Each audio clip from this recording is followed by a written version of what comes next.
विष्णु पुराण में भगवान हनुमान का समुद्र लांघना एक प्रमुख घटना है जो उनकी अद्वितीय शक्ति और भक्ति को दर्शाती है।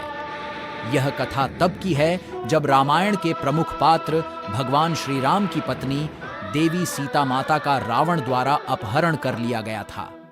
रावण ने देवी सीता माता को लंका में अपने महल में बंदी बना लिया था।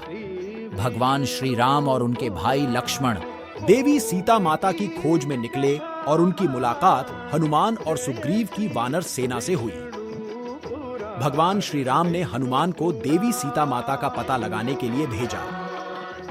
हनुमान अपनी शक्ति और बुद्धिमत्ता के लिए प्रसिद्ध थे और उन्होंने भगवान श्री राम के आदेश का पालन करने का निश्चय किया। हनुमान के सामने सबसे बड़ी चुनौती थी विशाल समुद्र, जो भारत और लंका के बीच था। हनुमान को इस समुद्र को पार करना था ताकि हनुमान लंका पहुंच सके और देवी सीता माता का पता लगा सके।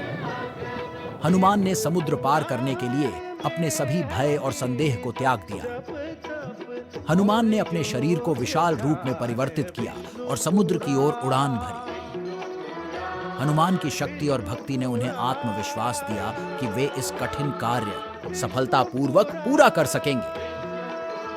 जैसे ही हनुमान ने समुद्र पार करना शुरू किया, उनके सामने कई बाधाएं आई। पहले समुद्र की रक्षा करने वाले पर्वत मैना ने हनुमान को विश्राम करने और अपनी शक्ति को पुनः प्राप्त करने का आग्रह किया, लेकिन हनुमान ने विनम्रतापूर्वक मना कर दिया और अपनी यात्रा जारी रखी। इसके बाद सुरस्सा नामक एक राक्षसी ने उन्हें खाने का प्रयास किया, लेकिन हनुमान ने अपनी चतुराई और आकार बदलने की क्षमता से उसे पराजित किया। अंत में सिंहिका नामक एक और राक्षसी ने हनुमान की परछाई पकड़कर उन्हें रोकने की कोशिश की। हनुमान ने अपनी तीव्रता और ताकत से सिंहिका का सामना किया और उसे मार गिराया। इस प्रकार हनुमान ने सभी बाधाओं को पार करते हुए अपनी यात्रा जारी रखी। जब हनुमान लंका पहुंचे तो उन्होंने देवी सीता माता को अशोक वाटिका में रोते हुए पाया।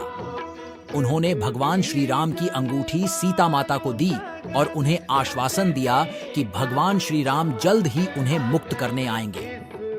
देवी सीता माता ने हनुमान को अपनी चूड़ामणि, माथे का आभूषण दिया, जिसे हनुमान ने श्री राम को देने का वचन दिया। हनुमान ने लंका में रावण के महल और उसकी शक्ति का अवलोकन भी किया। हनुमान ने रावण की सेना और उसकी व्यवस्था की जानकारी प्राप्त की ताकि भगवान श्री राम को लंका पर आक्रमण करने में सहायता मिल सके। हनुमान का समुद्र लांघना न केवल उनकी शारीरिक शक्ति का प्रदर्शन था, बल्कि यह उनकी भक्ति, संकल्प और कर्तव्य निष्ठा का प्रतीक भी था।